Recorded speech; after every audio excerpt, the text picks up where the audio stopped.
Hey, so I wanted to watch this dialogue between Ethan Klein and Sam Seder about Zionism. And I thought, as a Jewish person myself, and somewhere similar political space as these two fellows, I thought I would maybe look at it, but mostly I'm gonna be looking at this from a conversational standpoint because I feel like other people probably analyze the politics and this and that, but I'm not an expert in these people or their politics, but I do know about conversations. As a therapist, I'm a that's one thing I can sort of say. Hey, I'm pretty good at conversations. That's sort of if I had to define one of my skills. So I want to analyze a conversation here, especially as it relates to Zionism and the ongoing assault of the Palestinian people, which as of now, it's May 3rd, 2025. So for over a year and a half, Israel has been responding to obviously the October 7th terrorist attack by attacking Palestinians to the next level where they've killed, 50 to 100,000 innocent people, and displaced so many, more than a million? I'm not sure the exact numbers of people, but, leveled Gaza. There's no structures, essentially, no hospitals, no schools. Starving people, unable to get food. So it's just an extremely, this is so relevant. And as Jewish people, it's you grow up just thinking about the Holocaust a fair bit and thinking about the persecution of Jews all around, Russia and other parts of the world, Spain, England, Germany, France, throughout the centuries. So it's really pertinent for modern in our modern day for Jewish people to be talking about our role advocating for justice, as we have enhanced responsibility with this familiarity with genocide, firsthand experience with it as a people. As much as we're the same type of people, we have that sort of collective experience. It's a part of our culture that we've experienced. That the trauma is almost like a part of our culture. Why are so many Jewish people comedians? Probably it has to do with a reaction to trauma. It's not the craziest theory. Sam Seder was a comedy actor, of course. And Ethan's obviously a comedy commentator. So the familiarity gives us an added responsibility. Also, the way that obviously right now, the United States government, in a continuation of what the Democrats under Biden have done, Biden called himself a Zionist. He was, Trump and Harris weren't even willing to come out and say, I'm a Zionist. Biden was like, I'm a Zionist. You know what I mean? When's my next meal? So I just imagine him eating a meal. I don't know why that's part of it. But the point being, anti-Semitism, is a concept that Zionists will use. So to justify action. So it's an inherent part of defending Zionism. Why would you ever support the idea that a religious ethnic group gets to have a nation to themselves? Well, it could only be because they need it, right? They need it for self-defense. They need it for safety from persecution. That's never sat right with me because I'm always I wouldn't really think that for other ethnic and religious groups. It doesn't really seem justified. It seems like what we need is just, other countries to just not persecute Jews. And that seems like a much simpler solution because then we don't have to change our whole conception of a nation state. So that's sort of been my general position. But I'm just saying, so and obviously anti-Semitism really exists. There's so many examples throughout history and currently that you can point to.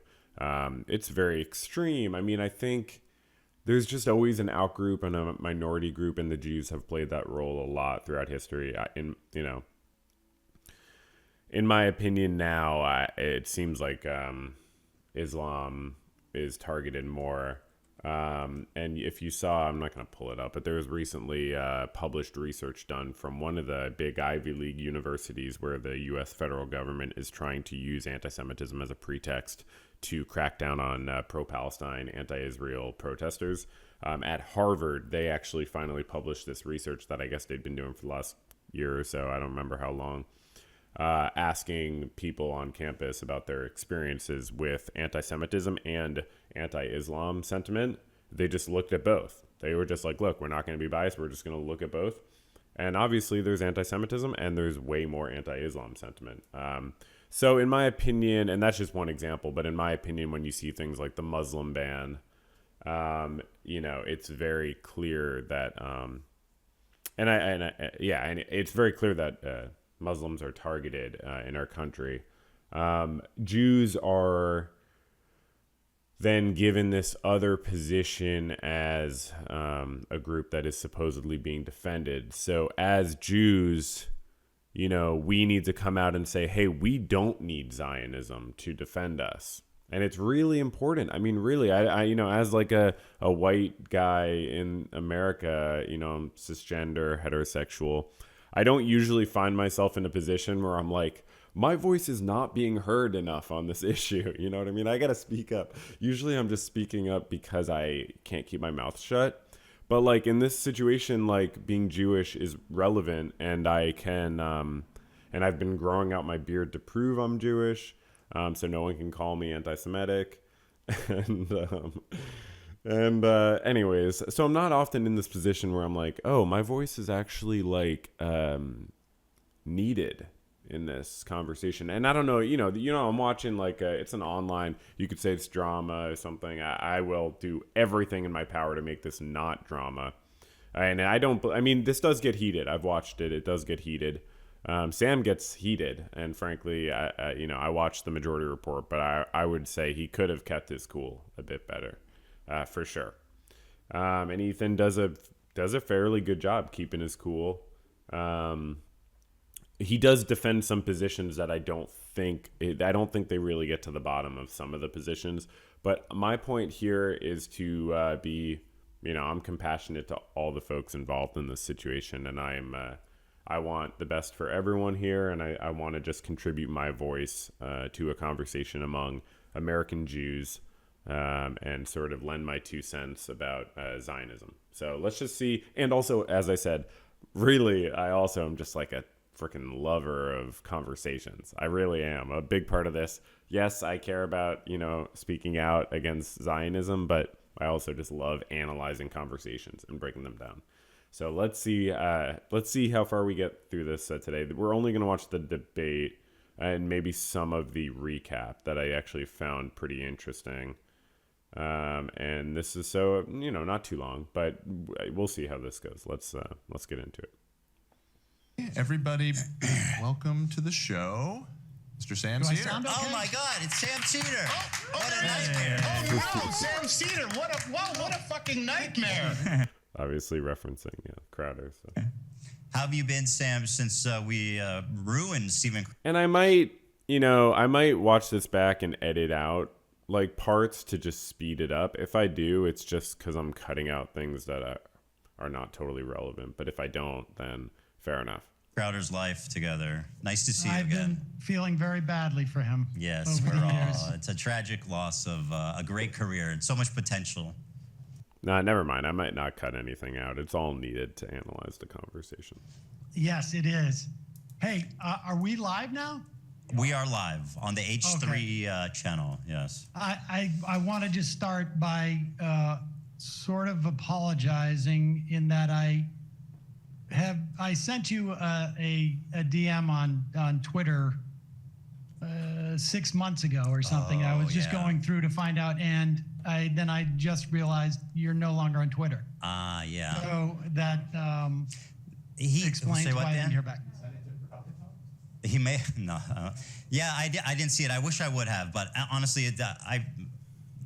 I don't know what to do because like I want to get off Twitter, but also it's kind of a pain because Twitter is the way that like I would reach out and speak to most people. But I also don't want to be on a platform that's Yeah, I deleted Twitter. I mean, you could just it's awesome. Like I didn't think Blue Sky was actually going to take off, but it's people use it. I mean, I still don't use it much, but people use it. It's good. like owned and perpetuates basically like Nazi shit. So Yeah, this was yes. And right. it's a good as this is, it sort of shows their personal relationship, not a close personal relationship, but they have some amount of communication, or it didn't work obviously that, they don't have each other's personal cell phone numbers, but there's some amount of communication behind the scenes, and it also situates the conversation well by, pointing out an example of real, serious, threatening, some of the most threatening anti-Semitism that you can really imagine, which is Elon Musk, the world's most hoarding wealth individual, as he's on stage for the inauguration or whatever event that was, throwing up two very clear, very angry Hitler salutes. It really is shocking. Obviously, Bannon did it after, and it's very, very real. And so that's very scary for Jews. It's not, I don't actually feel scared about, I should say, I don't actually, in the context of our time, it's worth noting, Elon Musk and lots of people are actually anti-Semitic. He has a history of saying, Jews promote anti-white hatred, so you can look that up. Which is super anti-Semitic and weird. But I don't actually worry. I think Jews are playing this weird role, and the government is pretending to defend us, so we have the ability to speak out, but we're not actually being targeted yet. It's very clearly immigrants and people who don't have full citizenship that are being targeted first. It's very clear, and that already, we all could predict that. I understand that. Yeah, but I just wanted you to know I did reach out, and it was on me not to realize that. I just assumed you didn't want to respond, but okay, that's nice to know that you reached out. I appreciate that. And the reason, obviously people have been pushing for this conversation. I don't know if you know the whole lore of it, the background of it. This is all I know is that Hassan reached out to me sometime. I got in touch with you October 24th, and I said that I was meaning to reach out for a couple of weeks. So I assume it was sometime in early October. And I thought we were just going to do this off air.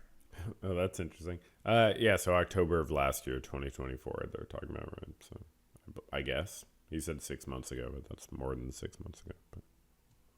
But my understanding is that you and he were getting into it, and you felt like because he wasn't Jewish, he didn't have a perspective on this, and that's why he suggested that you speak to me. I don't speak for all Jews, just to be clear. Right. I speak for only myself as a in any form. Well, whatsoever. Sam, allow me to speak for all Jews, if I may, today. Please. No, but actually, that's a total mischaracterization, which is kind of my problem with Hassan, which we can get into if you want. We don't even have to talk about Hassan. But basically, what I told him was that I was citing polling data that shows that about 70 to 80% of diaspora Jews have some kind of positive feelings towards the state of Israel. And he was disagreeing with me. And this is available by... So a fact like that will become very important in the debate. It's not, or in the conversation. It's not just a random thing, because it matters to understanding what does Zionism mean. If a portion of Jews, or a significant portion of Jews, support or have positive feelings towards the state of Israel, what does that mean? What conclusions can we draw from that? How does that implicate the concept of Zionism, and so on? But yeah, anyways, they're mentioning Hassan Piker, I think is how you say his name. I'm not sure, actually. I don't watch him either. So but I understand him and Ethan had a show together, and it broke down somewhat, or just simply about talking about Palestine and Israel. But, and then Sam Seder and Hassan have some, degree of personal connection or professional relationship, and so Hassan suggested publicly, I believe, Ethan Klein, you should talk with Sam Seder and so on. And Ethan's a bit offended about that. It seems that he thinks that's a bit offensive to be like, you're Jewish, talk to this Jewish person. But I can understand a context where that's not offensive. Depends on how it was said.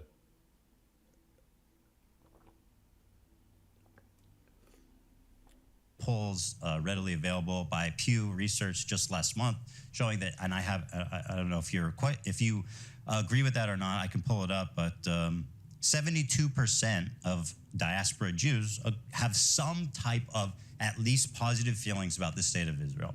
I was stating that fact to him, and he was saying that I was wrong. And I said, "Who are you to talk about this?" I did not say. Well, I mean, if that's the conversation, a person's identity is not super important, relevant to statistics, but I can understand if you're also like, and in my personal experience, but it sort of confuses the argument if you're like, oh, according to this poll and my personal experience, like it's sort of like one or the other, I feel like, but maybe you could say both, and then you're just saying, oh, it strengthens my argument, but then you're opening yourself up to other people's anecdotal experience. But again, the question is, what does this really mean, this statistic, exactly? I only listen to Jewish people, which is a little bit of presumptuous and a little. I don't know if that's a quote.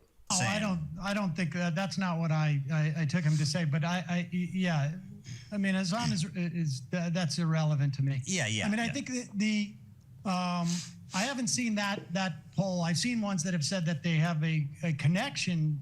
They feel a connection, either strong or somewhat. Yeah. Which is different than positive per se. So regardless, I mean, I think if I don't know your upbringing at all, but I mean, certainly my upbringing, my Hebrew education was, I would say, 1/3 Holocaust, and I'm older. And by the way, I'm not sure. I don't know if they pull up the actual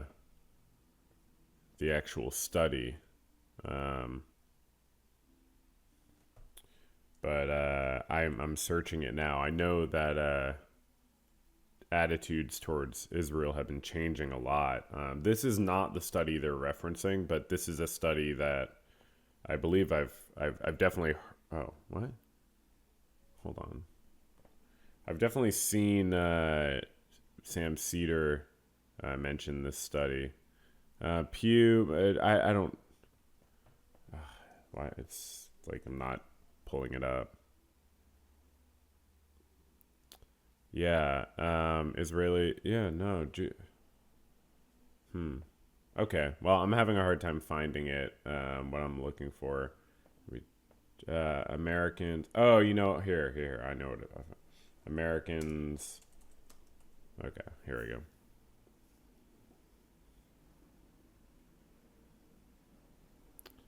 go. Yeah, less than half of U.S. is now sympathetic, but is now sympathetic towards Israel. I mean, you could be sympathetic towards Israeli people in very isolated ways without like condoning. You can see Israeli people obviously as human beings who deserve respect and dignity, and still say, they're not doing enough or anything really to stop their government from committing genocide. And I mean, what I don't know. Like, I don't know. Okay. Jewish Americans, this is Pew just from this year. So this is just from a month ago. Yeah.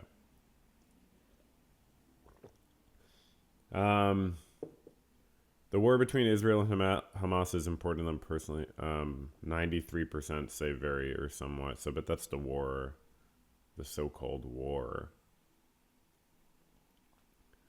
How important views of Israel? I mean, they don't have it by religion, I guess. Oh, here we go. They have Jewish people, 70. This is what Ethan was referencing. Okay. 73% of Jewish people in the U.S. have a favorable opinion of Israel. Okay. So that's exactly what he said. So I don't know if they pull it up, but this is definitely what he's referencing. So 73%. Okay. Also 72% of white evangelical Protestants also comes up in the conversation. So, wow, it really, look at this. I guess it's obvious, but yeah, it makes like this sort of shape, like a DNA helix. You think that's a coincidence? Okay, anyways. And so this was, in the 70s, 1/3 into the 80s, 1/3 Holocaust, 1/3 Israel, 1/3. Sam's talking about his upbringing and what the education in Hebrew school is like, which I totally agree. I mean, it was similar for me. Hebrew and Jewish culture, and I certainly. You learn a lot. They tell you it's a lot of pro-Israel propaganda. Is my point. Yeah. A strong connection to Israel, but I wouldn't call it positive these. So Ethan was right. The statistic is specifically a favorable opinion of Israel. But again, that is also still a bit vague. Like you could compartmentalize in some sense. But the point is, I mean, if you look, negative views of Israel have risen by a lot. They don't have this by, if we religiously unaffiliated is 70% unfavorable. Wow, interesting. It almost seems like people's opinions are just directly based on their personal biases. But U.S. adults, much more people are unfavorable in general. In 3 years, huge change. Democrats, huge change. Everyone, huge change.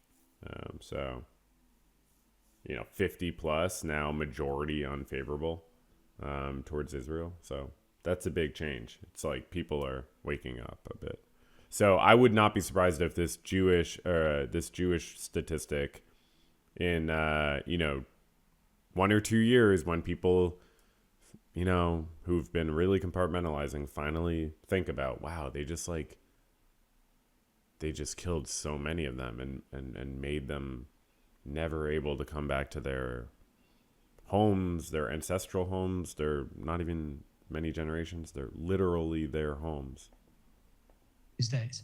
Sure. I think what the poll attempts to is basically, if you ask Hassan or a lot of people on the left, I think an emotional attachment is the way to describe this. So it's like if you think I certainly have an emotional attachment, and it's not, but it's not. I wouldn't describe it as positive.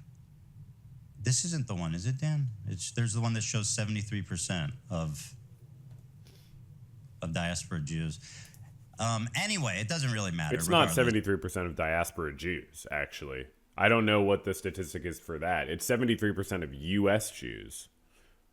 Diaspora, whatever. I can't look everything up, but it's not diaspora Jews. It's specifically U.S. Jews. So it could be a bit different because Americans have a specifically favorable bias towards Israel, because we don't want to look at how we've been funding completely unjustified violence for a very long time.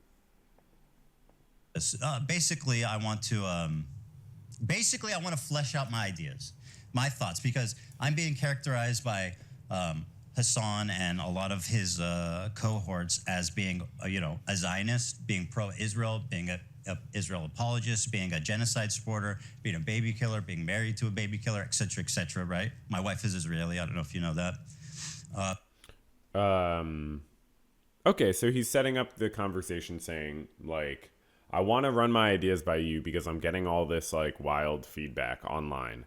And that was a bit of a sequence of different... Pro-Israel being his cohorts as being, a Zionist, being pro-Israel. That's a lot. It's just a lot of different labels that he's saying at the same time. So, they're very different. It's very different being called a Zionist versus a baby killer. I guess, it's just... I guess the difference is really just a matter of, like, the attitude of the person saying it. I guess they're basically have the same logical extension or whatever, the same like denotation, just a different connotation. Being a Israel apologist, being a genocide supporter, being a baby killer, being married to a baby killer, et cetera, right? My wife is Israeli. I don't know if you know that. So basically, I would like to just take the opportunity. I think there are obviously people who use anti-Israel conversations to just like mask their anti-Semitism, and who would like take any opportunity, and if they're criticizing Ela, they could also be, taking it as an opportunity to be misogynistic. You know what I mean? So people will, they could be an anti-Semitic misogynistic person that's criticizing Ela, and you don't really, they could say it in a way where you're like, oh, maybe they're just criticizing her for being in the IDF, but there could be this twinge of like, oh, they're going a little hard, saying some pretty harsh things. So, and some of it kind of seems, misogynistic or, anti-Semitic. So what I'm saying is there's a whole range, obviously, of ways people express these things and where those people might be coming from. But I do think it's fair to criticize someone who's been in the IDF if they don't, speak out against it. I think everyone makes mistakes. I obviously I think it's the correct decision for Israeli citizens to not join the IOF, as they call it, as people call it, the Israeli Offensive Forces. Just like we should call it in the U.S. the Offense Department. Words mean things, so it's worth doing, but. I do think if you've been in the Israeli military forces and then you come speak out and you're like, it is horrible, no one should join it. It's completely wrong to join. I was complicit in genocide. Even though this was before October 7th, Israel has been, I was complicit in an apartheid state. If people come out and say stuff like that, I was enforcing, I was not combating terrorism. I was enforcing an illegal occupation in an apartheid state.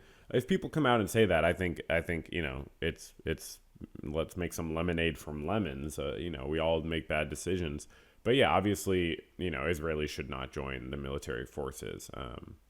I mean, no one should, unless your country is being attacked by another country, which, like, again, that's the whole defense for Israel is, we've always been attacked. But when you look at the way Israel was founded and the Nakba and just how many people were displaced and never given the right to return, you can sort of understand, like, some of those attacks were just to try to stop Israel from continuing to expand and take over more territory as it has done.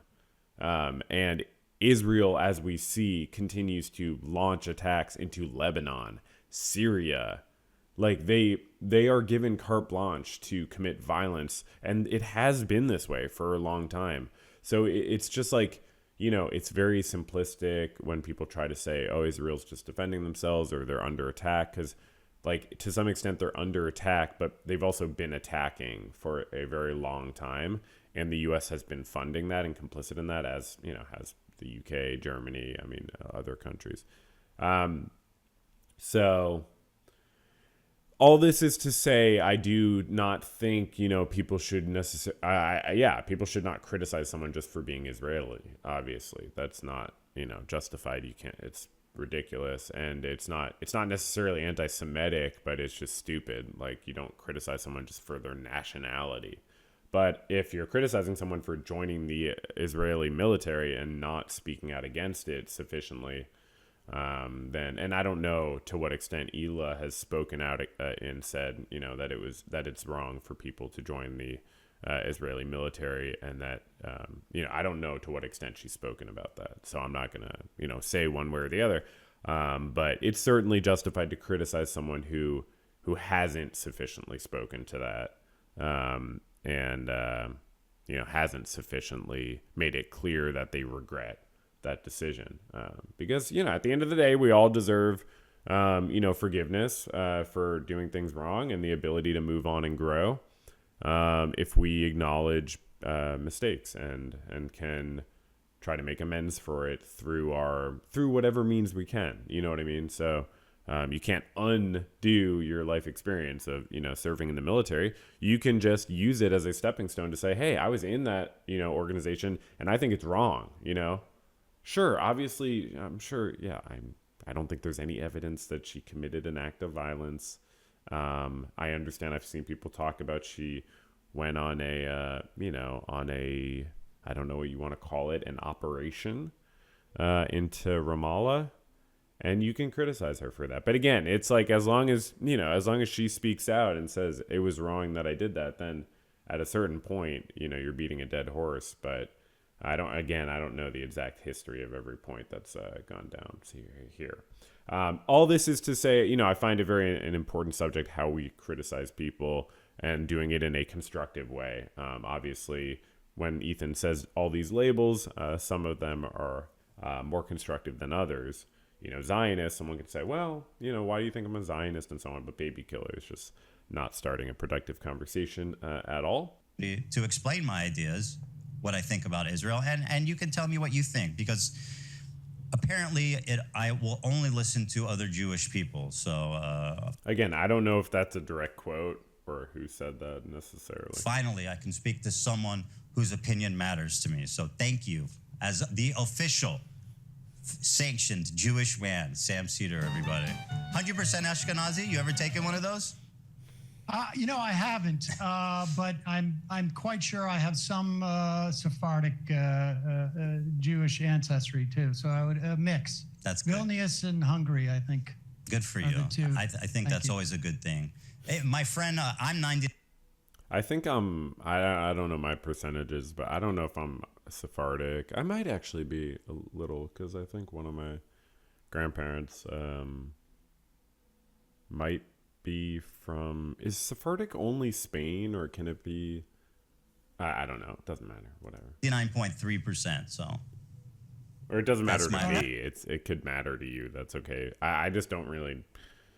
I mean, even being Jewish is not like, as much as I'm doing this and I'm like, I'm a Jewish guy, I'm not like, it's not a huge part of my identity. So, being Jewish. So maybe that's part of why I'm not as motivated by the idea of a state based around our ethnicity, or what you might call an ethno-state. But I do also think I'm just like politically against ethno-states. So even if I was super religiously Jewish, I would still be like, we should not be in charge of the government. The government should be a non-religious organization. That's where my authority comes. And no preferences should be given to, Jews. And we should enfranchise the indigenous people that have been historically disenfranchised and oppressed by our nation. I'll take your word for it. So at any rate, let me start here by showing you a little context. Let me also just say, I got about an hour. Okay, great. I'll just get into it then. Here it is. Not that it matters, but okay, whatever. So let's start here. Let's start with the little icebreaker here. I know we're both fans of Tim Pool. Okay, let's just enjoy this image together. Tim Pool recently had a wedding. And can you see it? Wait, where? Recently at a wedding. Yeah, he always wears a beanie. And can you see? Can you see that? Did he get married?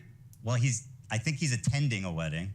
Okay. And he's very formally dressed, except it's honestly wild that he always wears a beanie. Like, I mean, it's probably just that he has, anxiety and, some maybe form of like dysmorphia related to being bald, because I think he's just bald, right? And it's like not, it's not a big deal like to be bald at all, but if you're afraid of it, you could build it up in your head and think it's this huge problem. I could be totally wrong. I'm not trying to be overly clinical here. I'm just saying, like, I assume, because the only other alternative is, like, he actually thinks it's good branding and, like, a good idea to just always wear a beanie, and that's really hard to believe. But if you're surrounded by yes men, I guess, maybe no one's like, dude. I mean, but so I would assume, like, the anxiety first point is, like, the compassionate point. I'm not trying to be judgmental. I'm trying to say I assume it's not that Tim Pool thinks it's a good stylistic decision to wear a beanie all the time. I assume he's just trying to feel comfortable. And I hope that, you know, he knows it's okay to be bald. One day, you know, yeah, it's just okay. Just rock the no. Or do, like, different types of hats. You know what I mean? Just a thought. He appears to be wearing a beanie. I would. I'm aware of his beanie attachment. Yeah. So I don't know. Tough crowd. Tough crowd, Sam. I mean, I think Sam was probably talking about Tim Pool that day and was like, I've already talked about Tim Pool too much today. I thought this was a fine look for our good friend Tim Pool there. Very good. Nice suit. Yeah. So well, let me ask you this: what have you kind of like heard about me? Because I mean, I know that you're Okay, that's a little bit of a funny way to start the conversation, but I understand if that's the point of the conversation, starting it there. I just didn't, you know. Yeah, that's not the best place to start it, in my opinion. But. your colleagues have an I got to opinion. be honest with you. I have not heard much. I have, like, you know, the only thing I really saw that came up in any of my mentions on Blue Sky. I'm also on Blue Sky. I mean, Ethan Klein and the H3 podcast has definitely come up on the Majority Report, but it's not. Sam doesn't seem like he really. He doesn't seem like he really follows it at all, like anything, and he seems like he just understands Ethan to be dealing with a lot of criticism and maybe dealing with cognitive dissonance around being an Israeli citizen and having lived there for years, and it being hard to face what Israel is doing. That's the way Sam's always talked about it, but yeah, so it's come up, you know, I'd say 3 or 4 times, and Sam's like, you know, that's pretty much all he says each time in my under memory. But Okay. Is just this issue about talking to me, and I had presumed that was it, but I don't. I think people wanted Ethan to talk with Sam. Like, people are always like, talk to Sam Seder. I feel like that's sort of a meme. So it's not just because he's Jewish. It's also like he's a good, I mean, helpful guy to talk to generally. Like, look, from my perspective, I'm not. You know, and I know that there's been, you know, you mentioned in the email that there's been a lot of grief that you've taken, and I know that other people have also taken grief on all sides of this. And you know, the personal aspects of this, and you know, I don't believe that people. I don't actively attempt to deplatform people. I don't think people should do that. I don't think people should be swatted, or tried to be fired, or whatever, or you know, have CPS sicked on them, or any of that. I mean, I just don't think that's appropriate. I mean, he's referencing something that Ethan has talked about happening at his home, having CPS come. Perhaps in you know, I don't know that it's clear exactly who did that, but Sam's speaking to the idea of harassment, you know, if this call is done by an online harasser, you know, or something. But people could harass, I'm sure, you know, Ethan and Ela in all kinds of ways that they deal with. So Sam's, you know, establishing goodwill at the beginning. It was such a good start. It gets kind of heated later, but it's very... lot of goodwill, you know, so. I'm more interested in talking about my relationship to Zionism and my perspective on what But Israel at the same is time doing. as Sam is acknowledging this stuff and showing he cares about it, he's saying, I also don't care about it, or I want to, I want to focus on, our perspectives on Zionism. And what is happening in Gaza, and So I totally agree. Let's just talk about the facts. Let me start by showing you this clip. So I've been actually talking about my feelings on the Israel. Whoa, what is that? A bird flies by in the background? Showing you this clip. So I've been actually talking about Whoa, that's crazy. the facts. Let me start by showing you this clip. So I've been actually talking about. Whoa, look at that bird. Wow, that's really cool. My feelings on the Israel, Gaza, Palestinian dispute situation for a long time. I lived in Israel. Yeah, I would not call it a dispute. But again, I'm not going to be nitpicky. I'm not here to be nitpicky. Israel for 5 years as well when I was with my wife early on. Here's my position right after October 7th. Dispute just sounds a little bit like an understatement. So, but, it's technically fine. I think. And you can tell me if you have any, if you have any comments on any of my positions here. But this was this was from our episode a few days after October 7th. Okay, so he's showing Sam his perspective right after the October 7th attack from Hamas into Israel, killing, 1,000 plus Israeli people. It was obviously a terrible attack. Ethan is showing this to say, basically, to start the conversation, why do you think people are, attacking me, saying I'm a Zionist and so on, when I said this and so on. Yeah. Liars and bad faith weirdos. So here's what I'll say about Israel, okay? Listen, this isn't the first time I've said it, and I'll say it many more times. The cabinet is run by genocidal maniacs, okay? They're led by Netanyahu, who should resign in disgrace and go to prison for being a war criminal, okay? He's made a coalition of the most radically conservative freaks that don't represent, by the way, the majority of Israelis. And they're hell-bent on genocide, frankly, overtly. They've committed tons of war crimes in Gaza, including the killing of children, obviously, because Gaza is one of the most densely populated places in the world. 50% of the residents are under 18, so when you bomb a building, the chances that you're killing children is pretty much 100%. Okay? It's fucking barbaric. It's unacceptable. It's disgusting. I've seen videos, I saw videos of Palestinian dads holding his dead 5-year-old daughter. I mean, I don't need to watch this part because it just gets a little too emotional. But I mean, so that was my take right after October 7th. And obviously that was coming off the end of me being I'm an Israeli citizen. The morning of October 7th, me and my wife were up at 3 a.m. as families were calling into news stations from their safe houses, people being burned alive with their families being murdered while on the phone with news. So coming off of that emotional shock, right, was this was my reaction. Now, I don't know if there's something Zionist or pro-Israel I said there, but maybe I don't understand. I mean, that's, again, not how I would necessarily start the conversation. It's a cool idea to show a previous clip, but I don't know, because it doesn't really, when you're making an argument, the fact that there's not evidence in this one clip doesn't really speak to the argument.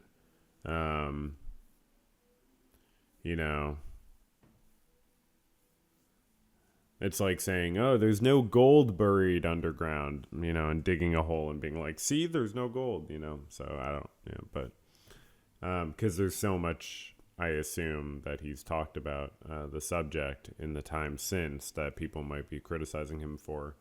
But again, it's a reasonable place to start the conversation to say, hey, I'm going to say all these things. I'm going to show you a clip of me saying all these things so you can kind of give me your rundown on what I've said. And Sam does does respond to one of the points. I mean, I think much of what you said was true.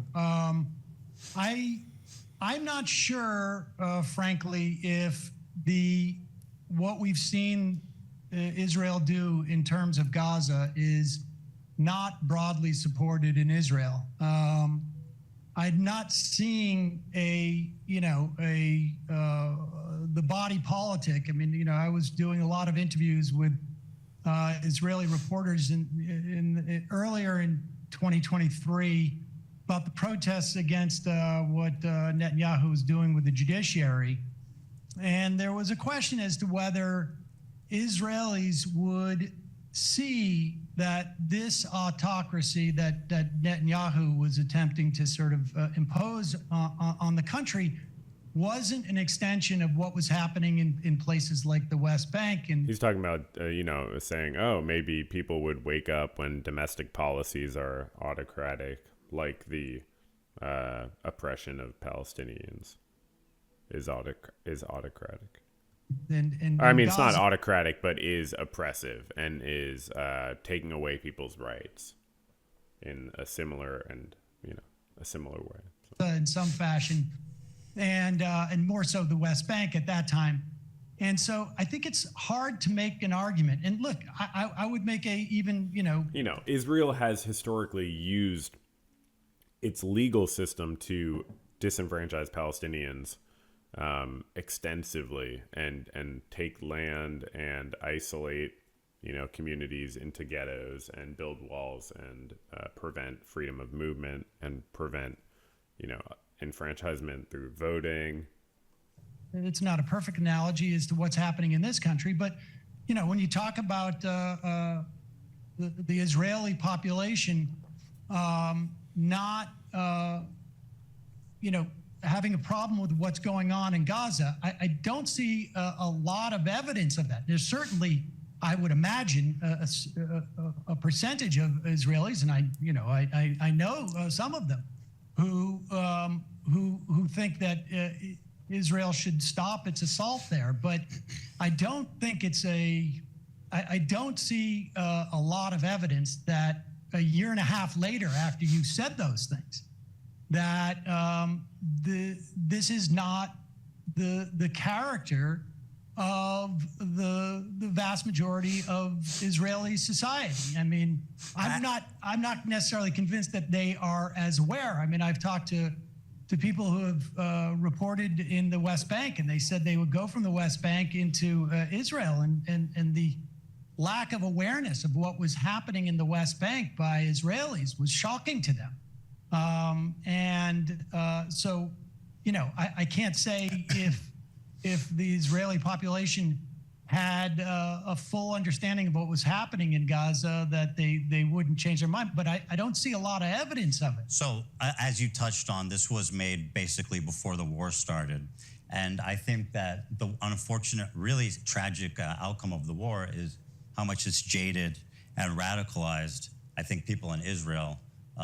It's really, I think people in Israel feel like isolated. They feel like, the sentiment in Israel is basically that the world wants, the country to disappear. And obviously, like, that's. Is he saying the war that Israel has been waging on Palestine has made them more isolated in the international community? Because that's I'm sure true, I would imagine. How should we look at a government that does what Israel's government is doing? If the government was more just towards people, then people would feel more positively towards it, I'm sure. A much more nuanced conversation, but the feeling there has definitely radicalized a lot since the war started. It's gotten a lot worse. And I think I think that gets to it to some extent. Is he talking about the views of Israelis towards the war that they're waging on Palestinians has been radicalized? Yeah, so he's talking about how they've been more isolated in the international community and become more, and maybe that's caused Israelis to be more radicalized, or vice versa. They become more radicalized, and then that causes them to be more isolated in the international community. I mean, they've been isolated in the international community for a long time, I think, to different degrees. This obviously didn't start in October 7th. Extent. I mean, you have this wholesale slaughter. I was looking up, we killed in Iraq, depending on what numbers you want to look at. But, I think it's safe to say directly hundreds of thousands of people. But even like the number of children that we killed in Iraq, I think has been surpassed by what's happened in Gaza. And I think one of the things that I find shocking is that the sense and look, I experienced this with family members, where the sense that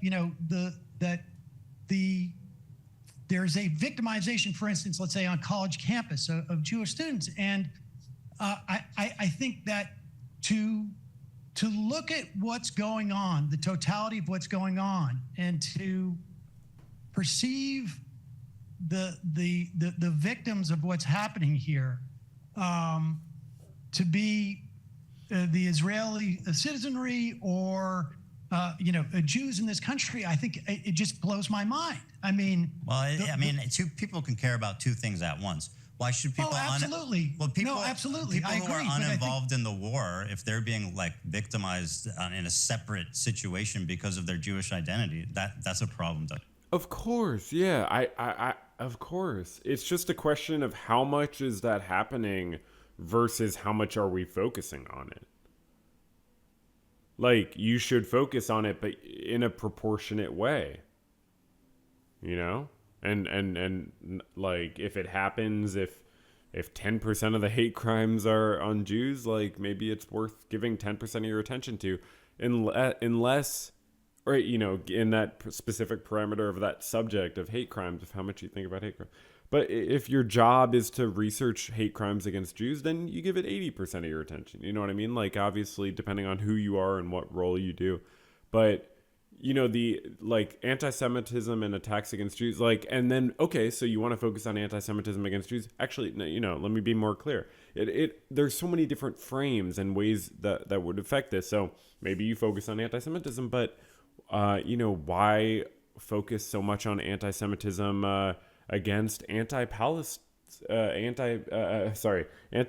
pro-Palestine protesters, who you say are anti-Semitic. So I'm not, this is something that's going on in the U.S. I'm not saying Klein is doing this, but you have to sort of, there's this, the extreme of a disproportionate focus is the extreme that we're seeing, in the U.S., where people are,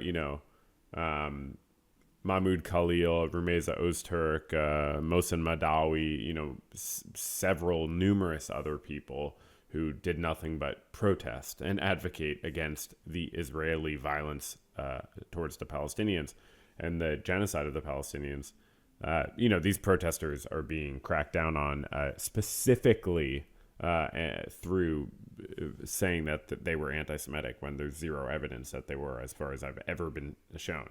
So that's the wild extreme of the idea of focusing too much on anti-Semitism. But, you can focus on real cases of anti-Semitism in very productive ways. You can say, you can spread, when there's an anti-Semitic incident, you can, spread information about it and raise awareness about it. But, what Sam Seder is saying is that, if you're talking about anti-Semitism towards Israeli Jews, you're transferring the victimhood to the to a group that is not the primary victims, and their isolation in the global community is relatively unimportant compared to the causes of that isolation. Don't you think? Oh, I do, but And I you can think care that, about like, two things. You can't be like, oh, these people are ridiculous for caring about anti-Semitism on college campuses because the war's happening. I mean, I don't think there's a problem. Like, the problem of anti-Semitism on college campuses is not, I don't think, very severe. I mean, I don't think, as a Jewish person, I don't think it's that severe. both we can care about two things. 100%. And obviously one is way worse, right? One is way worse. But that's the point. I mean, one is way worse. And what's happening in But Gaza, who should I mean, tolerate being discriminated against based on their identity? You know what I mean? No, of course. Well, Who wouldn't react to that? I don't think that people are. I don't think that people are being. So it's interesting because we did start with the point about how do Israelis feel towards the violence targeting Palestinians, and then we switched to how do we feel about college students in America who are Jewish being targeted with anti-Semitism.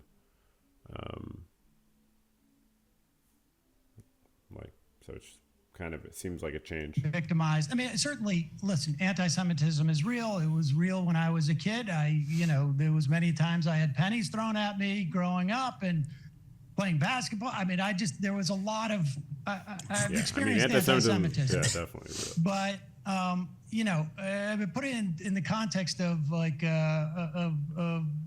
a parent, I'm a parent. If my kid is going through something very difficult, it's obviously difficult for me, but it's more difficult for them. And it's a question of prioritizing these things. You can have two thoughts in your head at the same time, but to center oneself or to perceive that one's victimization is sufficient to ignore the I got to stop you because I don't think I don't know who's doing that. But people are definitely doing that. That's part of the justification of Zionism, essentially, right? Isn't it? I feel like Ethan would agree with that. But he might think that Sam is talking about him, so he's like offended. But I don't think Sam's talking about him. But yeah, of course, Zionism is all about, acting like Jews are under such need for protection that we are allowed to have a ethno-state. I've been to Israel. I got to go for free.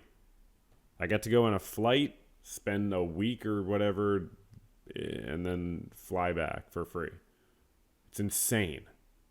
I just did it because I was like, I would love to get a free trip to like a foreign country. So I did it like a decade ago, and I knew it was propaganda. But I was just like, I'm just going to enjoy the scenery and the food. I think that's to some degree unethical, probably, because participating in a very unethical institution. So as a beneficiary, that's unethical. But so I guess I'm trying to make up for it now. But no, in a very serious way, it's insane that I'm able to go on a free trip to Israel, and people are kicked out of their homes and not allowed to live miles away in Gaza and in parts of the West Bank that are being encroached upon. And it's just been like Gaza has been a ghetto because of the Nakba, is my understanding, and because of the 1948 displacement of like 1 million Palestinian people. This is just I hate when people call it ethnic cleansing because it sounds like don't use the word cleansing.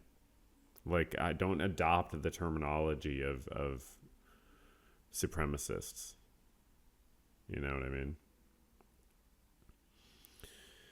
But yeah, it's the murder of a large number of people and the displacement and forcible removal of a lot of people, which should be and is a war crime. So I think it's insane to be a citizen of a country that is propping up Israel, and with one phone call for many years, the U.S. could have stopped significant acts of violence that Israel has perpetrated. So So yeah, anyways, to continue. Well, I mean, I just said, like, you just presented as the Israeli population feels like they're top- isolated well, and this and that. There's two I'm different just- separate conversations. There's like the American Jewry, who's like, I have nothing to do Right. with that place, and then the 100%. Israelis, right? So like Right. when you're but talking in about terms of the way that Yeah, you good characterized the Israeli feeling, Yeah. was that they feel isolated, et cetera, and I can understand that, but to not have the first thought of like we are committing, like you say, genocidal acts. And if people want to call it genocide, I don't, obviously it's got to be, it's a legal term, but I think that it's colloquially speaking, at the very least, it is a genocide. And to not recognize that as the fundamental issue, the first issue, I think is blinkered. I don't know how else to say it. I mean, it's a little gobsmacking to me. Well, so I do agree with you that obviously in Israel, people, I think the problem, and just to say on a higher level, I agree with you. Like obviously the people in Israel compared to like what's on October 7th, they were victims. After everything that's happened, obviously whatever they've suffered pales in comparison to the mass destruction and like wanton death of civilians in Gaza and what's happening in the West Bank too. Lots of awful stuff. Yeah, for sure. That being said, I think the problem with Israel, just to try to explain what's happening there, because I do agree with you, is just like the media apparatus and the feeling that they have there. It's like there's not a lot of space emotionally and like even the information that they're consuming, I think, that would allow them to have that kind of like self-realization. And like you said, a lot of Israelis don't know what's happening There are necessarily. some. I mean, There are some, yeah, of course there's some. Haaretz, we what was it in the fall? You had the publisher of Haaretz, speaking out about what was going on there, and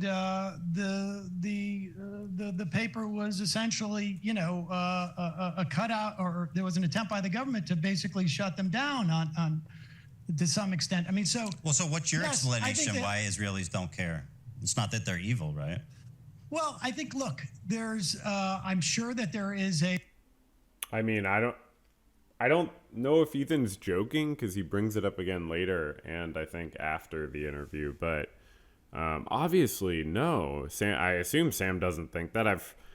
I've always heard him speak out against like metaphysical things like evil. There's definitely many clips of him being like, I don't use the concept of evil. I don't think it's a helpful concept. Myself, I would never consider people evil. I don't think it's helpful. If someone's dedicated personally to like causing harm, sure, you want to use the word, but no, it's not usually helpful, I don't think, to understand, like, these types of things. So, no, of course not. No evil. See no evil. there is a mass, sort of like a failure to deal with trauma. I think some of it is, frankly, is a racism. I think, how can you explain, how can I explain how I just watched a clip of people at a Trump rally chanting USA, USA, to watching a video of people being, taken into that prison in El Salvador and having their heads I mean, I don't know how I can explain that. So I don't know how I could explain how the Israelis are able to the extent that they can see what's going on. The U.S. government started with who they thought the public would sympathize with the least, In cutting the government, they started with U.S. aid because they were trained to not have empathy. So they thought, well, even, U.S. aid has done a lot of messed up stuff, obviously, as every part of the U.S. government. But it's also done a lot of things to help people. And so the U.S., government, they cut that. They think people won't care. Same thing with immigration, quote unquote immigration, their persecution of Venezuelans, undocumented people, you know, they got a few people who commit crimes and, you know, get them in there. And then the other ones, they may be accused of a crime, or they don't, or they insinuate there was a crime. You know, protesters against Israel, you know, we're a very Zionist supporting nation. So they think maybe, you know, we can go for, you know, these protesters. You know, we've tried to train the populace to not like protesting and so on. But yeah, the Venezuelans and so on. We'll target brown people, you know, see if we've built up enough lack of empathy for people to be okay with this generally. But it's not very popular. It's extremely unpopular what they're doing, you know. So it's only fringe people that go to, you know, Trump rallies that like this, I think, and a few more people. Going on in Gaza have that reaction, but I know that it's wrong. And I think, you know, some of it undoubtedly is a racism. Some of it is, you know, maybe some type of mass failure to deal with trauma. I mean, I don't know all those things. I think, you know, part of it, I think there's some of the makeup of, you know, immigrants to Israel over the past several decades. I'm sure all of that enters into it. And I'm not in a position to sort of like be able to psychoanalyze it beyond this sort of, you know, vague notions. Sure. But yeah, and I from agree. my perspective, it's gobsmacking. And, you know, to me, it has shown, and, you know, I never identified myself as a Zionist as a kid or, you know, through the years, and I never identified myself as an anti-Zionist. I don't think you know, I think it wasn't really until someone heard me articulate my perspective on this that they referred to me as anti-Zionist. Yeah, I heard once on the Majority Report, Sim was like, I don't think of myself as an anti-Zionist. I'm just like a fan of democracy. So it's just another way to put it. And I agree, you know, it's annoying to have to define yourself in opposition to something when then people will twist that to say, you know, that there's something wrong with that position because of that framing, when you could just frame it a different way. I'm pro-democracy. I'm pro, you know, people being enfranchised. I'm, you know, pro countries being built on theological impartiality. And I have, you know, I don't really care one way or another how I'm labeled, but to me, it shows a failure of that system of government that Israel has. And it has failed both from a perspective of, you know, what I think some people had as a notion of Zionism in the 19th century. It has been a failure in terms of keeping Jews safe, frankly. It seems to have been a massive failure. And so I can't operate as someone who lives in Israel, but I can operate as someone who is an American in terms of like what we support, which is why I think we should end all aid.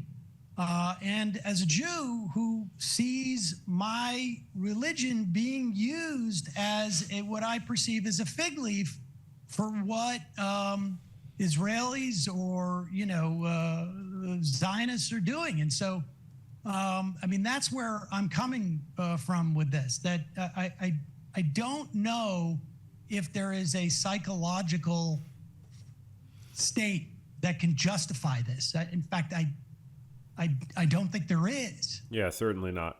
And the way he just sort of said Israelis and then changed it to Zionists, I don't see a problem with that, because there are anti-Zionist Israelis, but I mean, and you should be as specific as possible, but they're talking about the actions of the state of Israel, which is a Zionist entity, you know, the state itself, not the people necessarily. There can be differences in the people, but the state is obviously carrying out all the, you know, ethno-religiously justified murders, essentially. And so, you know, it's just an attempt to understand, not justify. Because, I mean, it is what it is, right? Like, it is the way that it is. And so that's for a reason. And it's just trying to explain it. That's all. I agree with everything you're saying. But actually, one thing I want to pivot to and ask you about. Do you think that we should cut all aid to Israel? I think that'd be justifiable, yeah. And When we're talking about like military and stuff, yeah, for sure. Israel can make their own bombs and shit. Every if they need, like, they don't need American military. Yeah, I agree with you on that. I think they do need it to do what they're doing, without a doubt. And well, what I mean is they're not entitled to it, to say more accurately. Yeah. So yeah, I think military. Yeah, I mean, Ethan understands it's unethical to fund weapons, send weapons to a country that is committing war crimes. You know, he's on board with that. That's part of why he's like, why do people think I'm a Zionist? You know, he's said he's not a Zionist. You can, I guess, still be a Zionist, of course, even if you can have Zionist influences, even if you are not an avowed Zionist. But he's also, you know, willing to say things like this. You know, he's said that Israel's committing a genocide. You know, and he says, yeah, we should cut all military aid to Israel. You know, that certainly doesn't sound like something a Zionist would say. Certainly not what Joe Biden meant when he said he's a Zionist, you know. So, you know, a lot of people feel like, well, why can't, you know, anti-Zionists just be happy with Ethan Klein's, you know, advocacy for things like this, cutting off aid to Israel. You know, it is like, you could say it is like May 2025, and it seems like he's thinking about that sort of for the first time. So it's like, you know, but again, his commentary is not mostly around politics when he does his show. So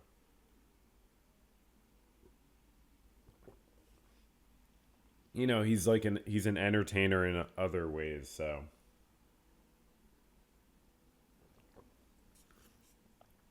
I mean, but he's said a lot of things. I guess it'd be funny to put everything that he's said about the subject in like a book, you know, and then you could just read that whole book and be like, okay, what is the totality? But it's sort of stupid to do that, because the most important thing is not what someone said in the past, you know, it's like what they are doing now. So not that the past doesn't matter, but, you know, what matters is how someone grows and the effect they're having. Certainly what matters is that, because it's in, you know, the question is, what does this person think? And so if you wonder what they think, you have to look at the totality, but you kind of weigh, there should be a recency bias. Like, you should kind of weigh the current them a little bit more, I would say. So yeah, he says, yeah, cut all funding, you know. It should be cut for sure until... How, as a Jew, and I mean, obviously, that's like, you know, we could do way more. We could, you know, the U.S. could advocate at the UN and the ICJ to, you know, prosecute war crimes. We could do it. We could single-handedly do it. We are single-handedly enabling a genocide of the Palestinian people. It's unbelievable. And to be a Jewish person and have your identity be brought up when people are being having their free speech censored and oppressed when they try to advocate against this genocide is just wild.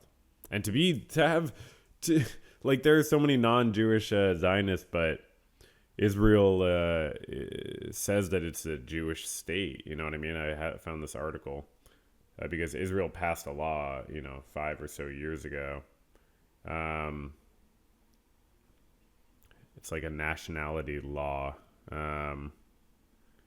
But this is like after that law was passed. The prime minister said, Israel is not a state of all its citizens. According to the basic nationality law we passed, Israel is the nation state of the Jewish people and only it. So they're trying to identify themselves with the Jewish people, which makes Jews look horrible. And it also makes it so they can try to conflate, you know, criticism of their country with anti-Semitism.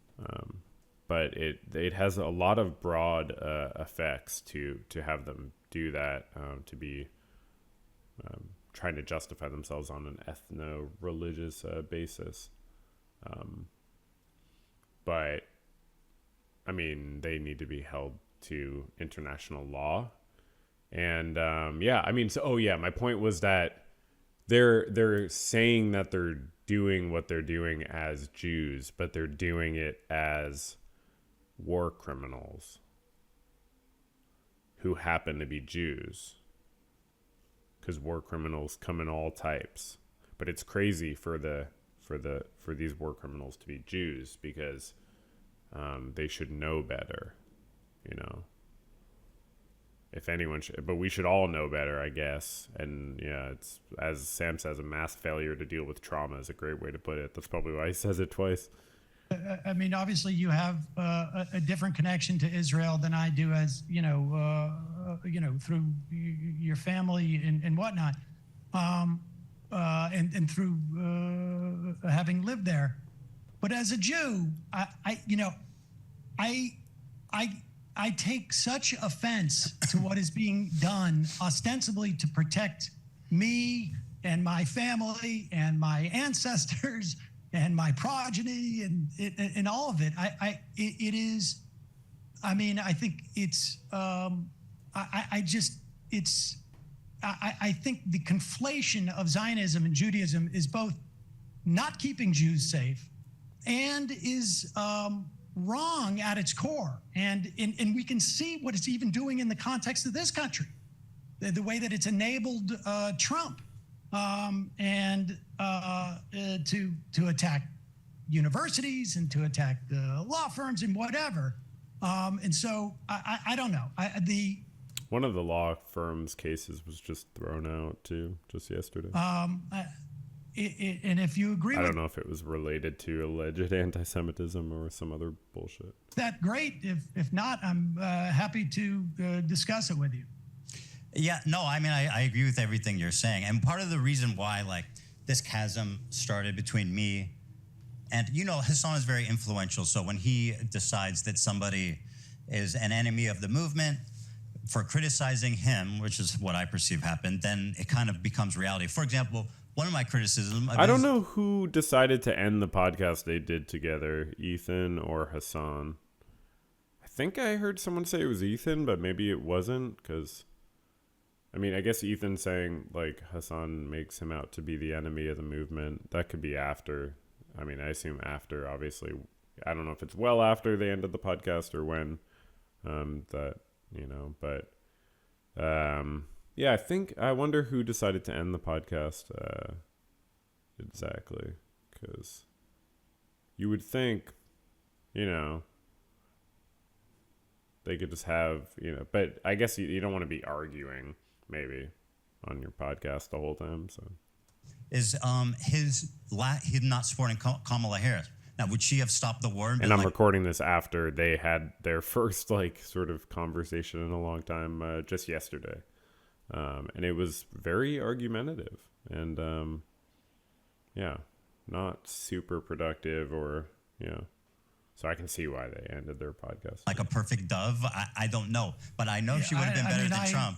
I know that for sure. Trump's posting like this insane Riviera. Wait, what? I mean, I'm confused. But he is an enemy of the movement for criticizing him, which is what I perceive happened. I'm just confused by what Ethan's saying because I guess he might be moving on to the next point though, because Sam was saying, it's so messed up to have our identity used as this fig leaf. In this context, and Ethan's saying he's not supporting Kamala Harris. Now, saying something about Hassan not supporting the lesser of two evils. She have stopped the war and been like a perfect dove. I don't know, but I know she would have been better than Trump. I know that for sure. Trump's posting like this insane. That was sort of a confusing transition, honestly. Am I missing something? Or been like a Trump or me.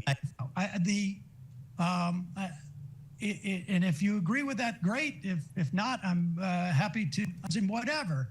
And so I don't know cities and to attack the law firms and whatever. And so I don't know. And if you agree with that, great. If not, I'm happy to discuss it with you.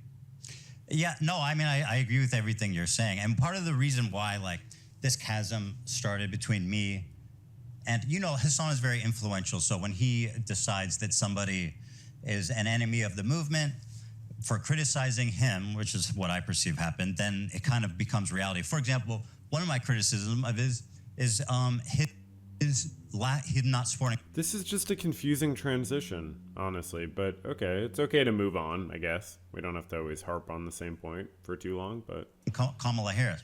Now, would she have stopped the war? I thought it's just like they were talking about Israeli citizens' views of the violence against Palestinians. They were talking about Jewish Americans' experiences of anti-Semitism and how we focus on violence against Palestinians balanced with violence or anti-Semitism against Jews in general.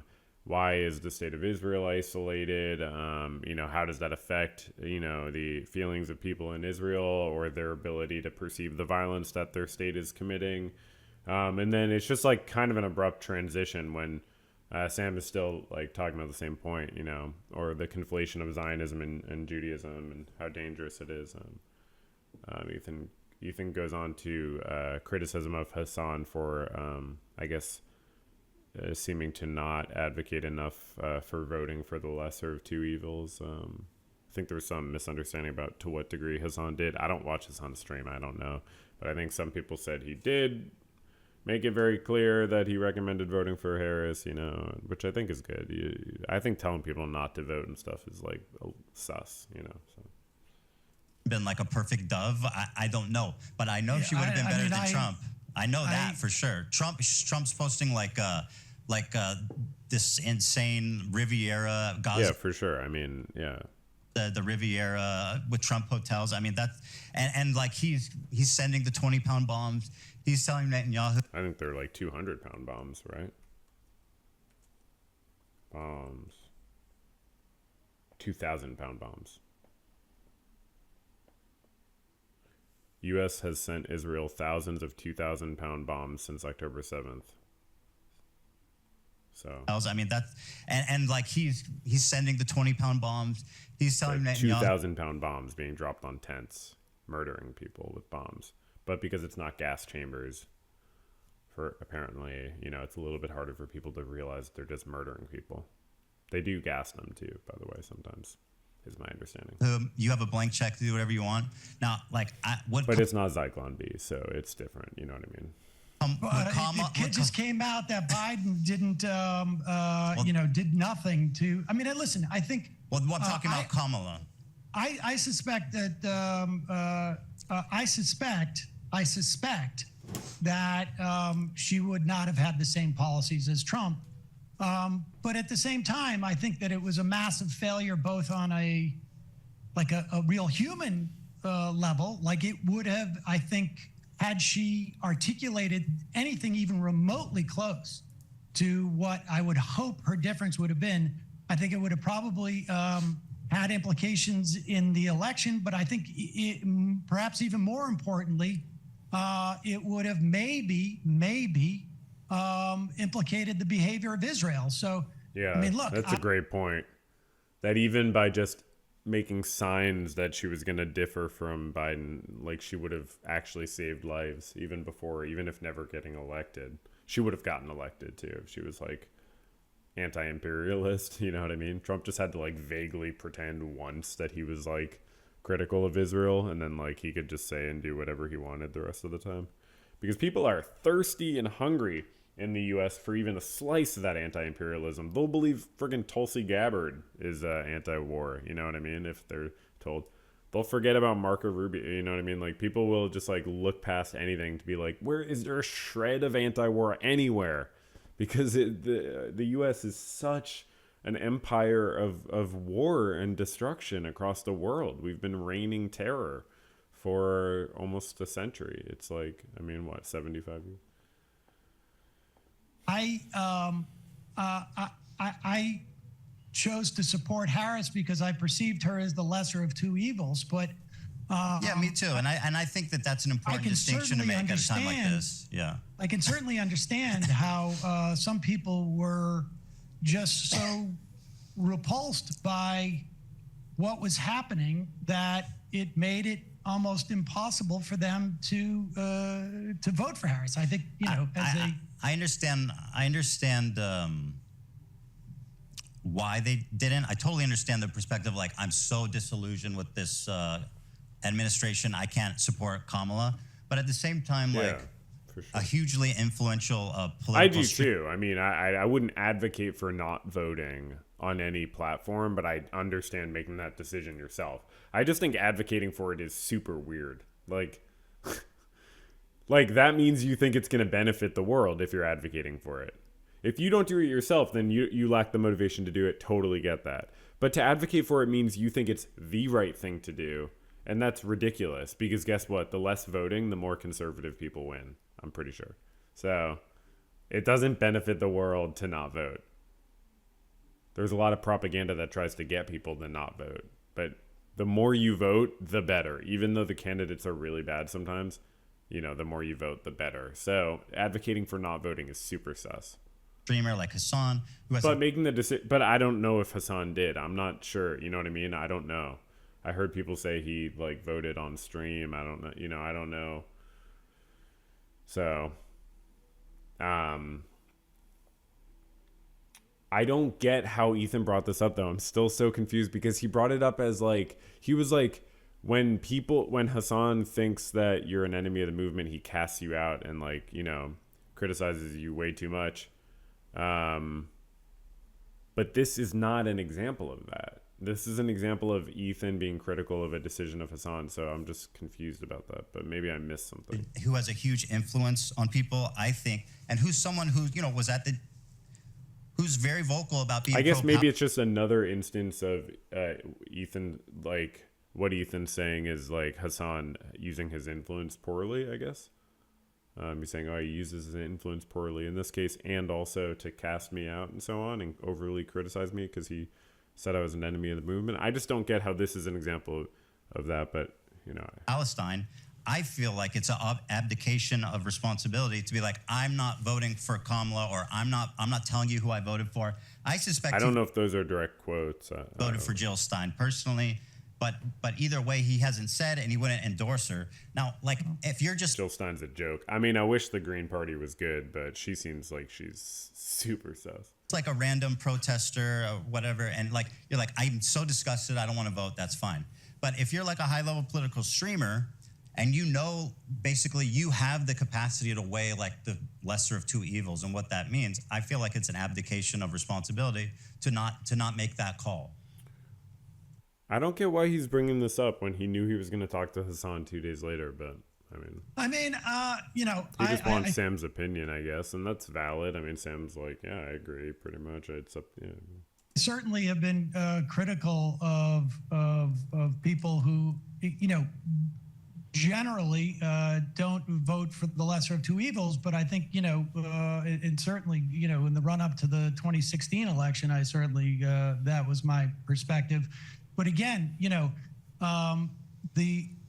what the Biden administration was doing was so horrific that her inability to signal that there would be any change, I think.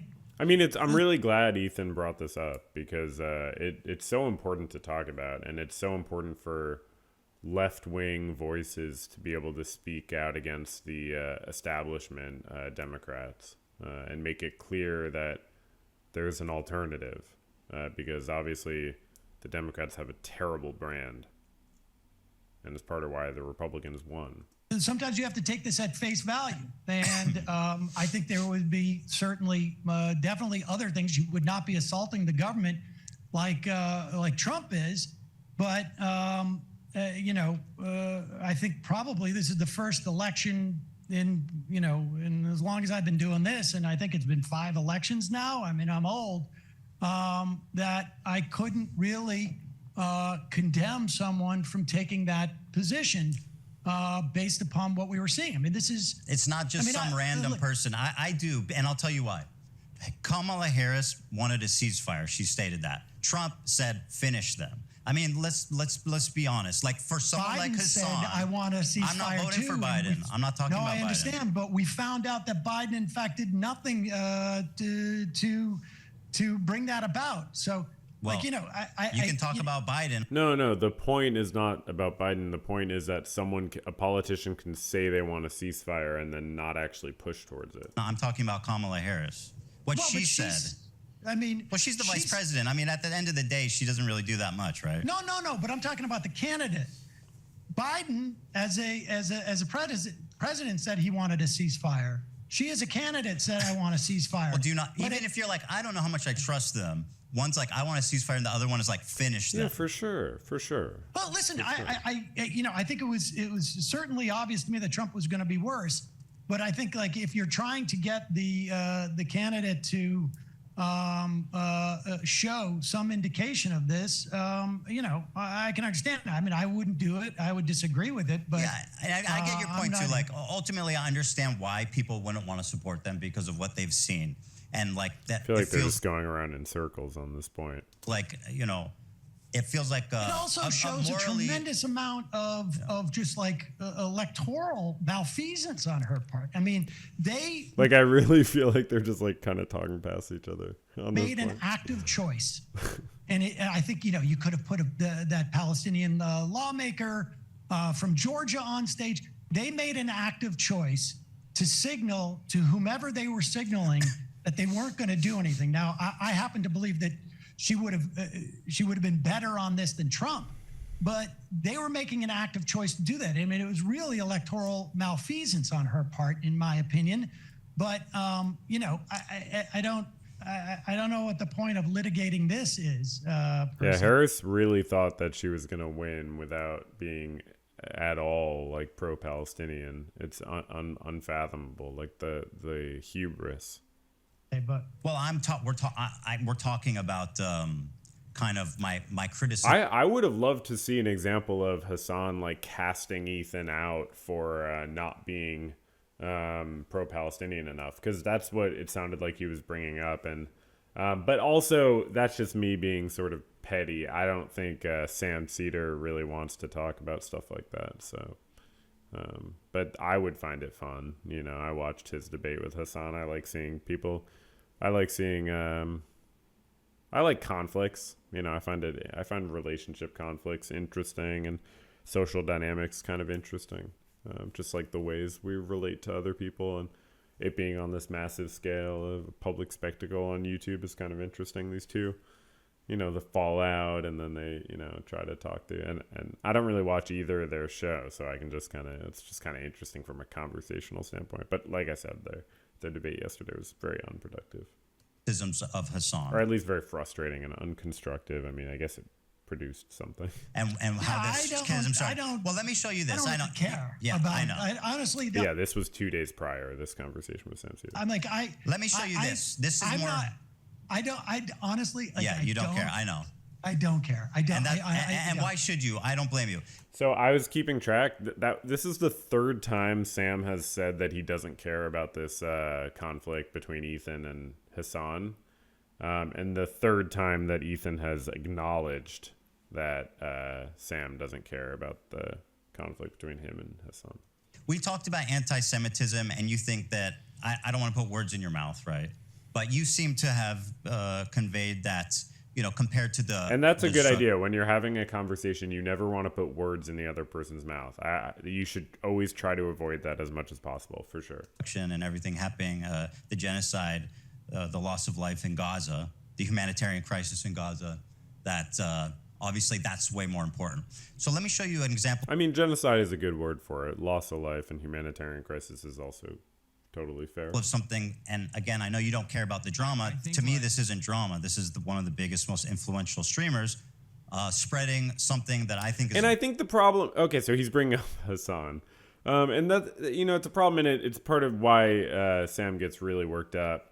But I think there was a misunderstanding, because it feels like the H3 sort of podcast was more like... I was looking at some of the comments. I think people sort of were like, oh, Sam, you're coming on to talk about Ethan's issue with Hassan and Zionism, but talk about and then I think Sam was probably thinking he wasn't going to have to talk about it at all. So there might have been different expectations. Maybe, I don't know if that was clearly communicated, but you want to make sure your expectations for a conversation are relatively similar, because it seems like that's why this becomes a quite a passionate conflict briefly. Really dangerous. And you can agree or disagree, but it's a short clip, but I'll show it to you, and you tell me what you think.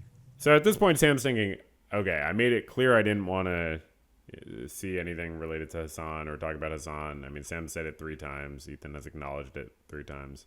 And Sam's thinking, okay, he's showing me a clip, so, well, let's give it my best shot here. So this is interesting, too. It's about anti-Semitism. I'll give you my perspective, too, as a Jew. This will never happen, but in a totally just world, any kind of, regardless of your background, any kind of fucking Zionist tendency should be treated in the same way as being a fucking rabid neo-Nazi.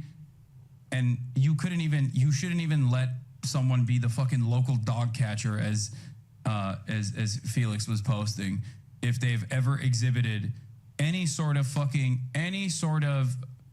like positive feelings about the state of Israel. I'm so serious about this. So I have no idea what the context is, obviously, of this quote or anything like that, but Ethan's showing it to Sam as an example of Hassan's using his influence in a way that Ethan, feels like is contributing to anti-Semitic sentiment. So Hassan said Zionists should be treated as Nazis, and anyone with any positive sentiment towards Israel isn't fit to be a dog catcher, which I don't really understand what that is in reference to. I have no idea what the context is or what that's in reference to, but I assume that means someone who's a Zionist or has positive feelings towards Israel, which I think are different things. So, I mean, it's not speaking super precisely. Where's that Pew poll? Because... when you look at this, I think these percentages of people with a positive view of Israel. Let's see, hold on. Did I click on this? I didn't mean to click on it. Negative views towards Israel. So we have 53% with a negative view of Israel. And what is the positive view of Israel? So I guess let's just look at Jews. Let's just talk about Jews. Okay, so 73% have a favorable view of Israel.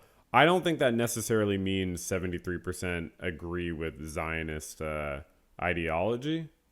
I think just some people don't really know what Zionism is, or really know what Israel is doing and the history of it, and because we don't even know what our own country is doing.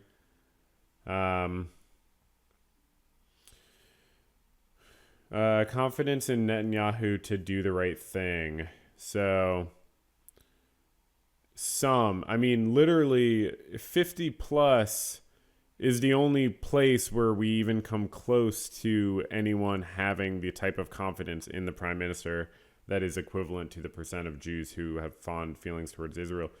So no one, if you look at these populations of, there's such little support for Netanyahu. And I know that's most liberal Zionists will be like, oh, I hate Netanyahu, but they won't understand the deeper ways that Zionism permeates the apartheid state of Israel. And so, they'll just like dislike the violence and the bad rep it gives them. They're like, could we have the oppression be a little less obvious? But I don't think, I don't know if 73% of American Jews support Zionists, because here, look, Jewish Americans, 53%. Okay, so 73% of Jews we saw have favorable feelings about Israel, but only 45% have a lot or some of support confidence in Netanyahu. So again, there's obviously that margin for liberal Zionism, but that's still a huge difference. That's almost 30% difference. So that's like, a third of the amount of Jews with favorable feelings about Israel. This is in April 2025, just a month ago. have favorable view. A third of them don't have favorable views of Netanyahu. So again, there's just Zionism, the idea that Israel should be an ethno-state. I think I wouldn't say it's that 73% for sure. But anyway, so when Hassan conflates here Zionism with positive feelings towards Israel, it is a little confusing, but not that confusing because he says Zionism first. So you have to assume like he's just talking about Zionism. And then when he says positive feelings towards Israel, he's just saying Zionism in a different way. And it's not that big of a difference. I mean, if he said like Jews, if he was like 73% of, no, sorry, he's not talking about the percentage. If he was like, Zionists should be treated as Nazis, I'm serious. Any Jews should be should be not fit to be a dog catcher. Like that would be obviously completely anti-Semitic. Like that's literally textbook anti-Semitism, conflating Jews and Zionists. But conflating Zionists with positive feelings towards Israel just sounds like you're rephrasing what you're trying to say in a less effective way because you're talking all the time, but yeah, you can assume he's just talking about Zionists. Sorry, I'm being arrested for talking about, I'm being arrested for anti-Semitism. Hold on. Sorry. Okay. Now, by the way, he didn't misspeak. He doubled down on it yesterday. He said, no, I agree. That's what I think. Now, just to recap, he says, anyone that's had positive feelings at any point about the state of Israel is a neo-Nazi. Wait, did Hassan say at any point in your life? That would be a bit much. This will never happen, but in a totally just world, any kind of, regardless of your background, any kind of fucking Zionist tendency should be treated. So when he says regardless of your background, I assume he means regardless of whether you're Jewish or Israeli or what, which is totally fair. He's like, oh, I don't know what else he would mean. Like what other parts of someone's background would have bearing on it? Because being Jewish does not justify being a Zionist. And that's an important point to make. And I think a non-Jew is allowed to make that point too. It takes a bit of courage to do, but it's true. Like being Jewish does not make it okay to be a Zionist. So I assume that's what he's saying, but he's also saying, that like Zionism should be treated as like Nazism, which, yeah, I mean, I guess so. Yeah, I think Zionism should be treated as Nazism. Yeah, they're different also. You can understand qualitative differences. But, generally it's the same oppression of a minority group and expansionist, paleo, what's the word for it? It's like the way that you kind of go back to like, this is our primordial homeland, and we have the right to conquer it. Yeah, sure. You can, I mean, it's extremely similar to